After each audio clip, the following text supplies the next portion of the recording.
السلام علیکم ورحمۃ اللہ۔ استقبال ہے آپ کا اپنے چینل یو ایم پر۔ دوستو، امید ہے آپ تمام ایمان اور صحت کی بہترین حالت میں ہوں گے۔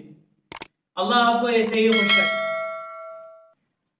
دوستو، تواضع، جھکنا، صبر کرنا، دل میں نرمی کا ہونا، بات کا ماننا، اپنے آپ کو سمجھانا، بڑوں کی باتوں کو غور سے سننا چاہے پہلے سے معلوم ہو، اور بڑوں کے کیے ہوئے کام جب وہ کہیں کہ اسے دھیان سے دیکھو معلوم ہو اور اچھی طرح کرنے آتے ہوں پھر بھی اس کو دھیان سے دیکھنا، والدہ کی سڑی سڑائی بات کو آپ کو پہلے سے معلوم ہو لیکن اس بات کو بڑی توجہ سے اور محبت دینا اور دھیان سے یہ باتیں کہیں گم ہو چکی ہے، اور ان باتوں کا ہونا بہت ضروری ہے، کیونکہ انہی کے اوپر انحصار ہے ہمارے جنت میں داخل ہونے کا اور ہمارے جہنم سے بچنے کا۔ کیونکہ دوستو، تکبر، کبر اللہ رب العزت کی صفات ہے اور اللہ ہی کو جچتی ہے اور سجتی ہے۔ تکبر ہمیں بالکل سوٹ نہیں کرتا، ہمیں جو سوٹ کرتی ہے وہ تواضع سوٹ کرتی ہے، وہ جھکنا سوٹ کرتا ہے۔ اللہ کے نبی صلی اللہ علیہ وسلم نے فرمایا، خلاصہ ہے کہ جو شخص نرمی سے محروم رہا وہ تمام ہی خیر سے محروم رہا۔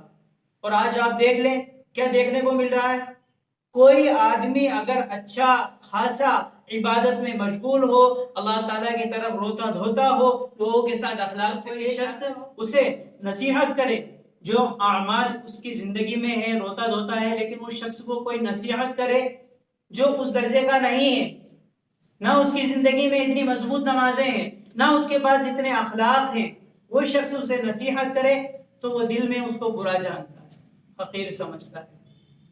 دوستو، یہ حقیر جاننے کی صفت انسان کو کہاں لے جا کے چھوڑے گی ہم نہیں جانتے، ہم کسی کو حقیر نہیں سمجھ سکتے۔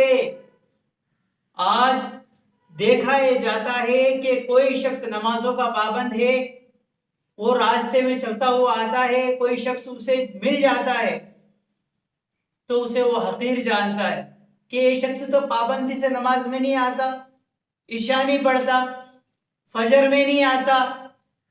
دوستو، ہم نے کیا سب کا نصیحت کر سکتے ہیں، دعا کر سکتے ہیں؟ حقیر جاننے کی اسلام میں کہیں تک گنجائش نہیں ہے۔ اور اگر ایسے لوگ اس شخص کو کسی سڑی سی بات، چھوٹی سی بات کو لے کے سمجھاتے ہیں کہ بھائی صاحب یہاں آپ تھوکا نہ کریں، یہاں یہ ہم لوگ بیٹھتے ہیں، یہاں کچرا نہ ڈال دیا کریں، یہاں ہم لوگ بیٹھتے ہیں بدبو آتی ہے، تو یہ شخص اس کے تو تیور ہی بدل جاتے ہیں اور یہ ان کو ناپنا شروع کر دیتا ہے۔ دوستو، اللہ ہم سے جو سوال کرے گا وہی سوال اگر ہم ایک دوسرے سے کریں گے تو ہمارے دل پھٹنے کے علاوہ کچھ نہیں ہوگا، ہماری جو ہے کہ ہم منتشر ہو جائیں گے اور ہم بکھر کے رہ جائیں گے۔ جو ہم لوگوں سے سوال کریں وہ سوال یہ ہونا چاہیے کہ آپ یہاں کوئی بیمار تو نہیں ہے، یا آپ کو بیماری میں علاج کرنے کے پاس پیسے ہیں آپ کے پاس یا نہیں، میں آپ کی ضرورت کر دوں، یہ سوال ہمارے پوچھنے کے ہیں۔ یا کوئی قرض دار ہے تو اس کے قرض کو خود سے ادا کر دے، دیکھیں سچا مسلمان ہے تو اس کے قرض کو اتار دے، کل قیامت کے دن وہ شخص اس کے لیے رات کو دعا کرے گا کہ جس شخص نے میرا قرضہ اتارا ہے اللہ تعالیٰ اسے سرخرو کر دے۔ دوستو، دعائیں کہہ کے نہیں لی جاتی بلکہ کام کر کے دعائیں کمائی جاتی ہیں، دل خوش کر کے دعائیں لی جاتی ہیں۔ فرمایا کہ مومن کے دل کو دکھانا کعبے کی دیوار کو گرانے سے بڑا گناہ ہے، تو مومن کو خوش کر دینا کہ ثواب کا کام نہیں ہے۔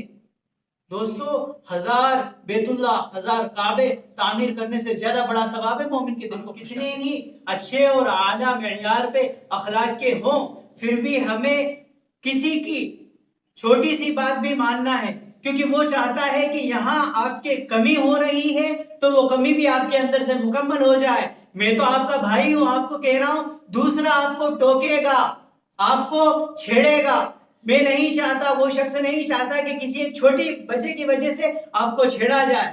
وہ آپ کا خیر خواہ ہے، وہ آپ کا بھائی ہے، جو آپ کی چھوٹی سی کمی کو، جو چھوٹی کمی آپ کے اندر ہو رہی ہے اس کو مکمل کر رہا ہے. یہ بات جب ہمارے اندر پیدا ہو جائے گی، قسم خدا پاک کی زندگی کے رنگ بدل جائیں گے، زندگی کے رنگ بدل جائیں گے. انسان کو تھوڑے میں بھی گزارا کرے گا، لیکن مزے اس کو یوں سمجھیے کہ وہ آئیں گے جو دنیا میں کسی شخص کو، کسی مالدار کو نہیں آتے ہیں. یہ شخص ہمارے، یہ چیز اگر ہمارے اندر پیدا ہو. میری بات کا مختصر خلاصہ یہ امیج ہے، آپ اس کو غور سے دیکھ لیں اور دوستوں کے لیے دعا کریں، خود بھی عمل کریں اور دوستوں کے لیے دعا کریں. اچھے سے اچھے انداز میں انہیں سمجھائیں ان باتوں کو، اور ان باتوں کو دوسروں تک پہنچائیں تاکہ ہماری حوصلہ افزائی ہو اور آپ تک اچھی باتیں ہوتی رہیں.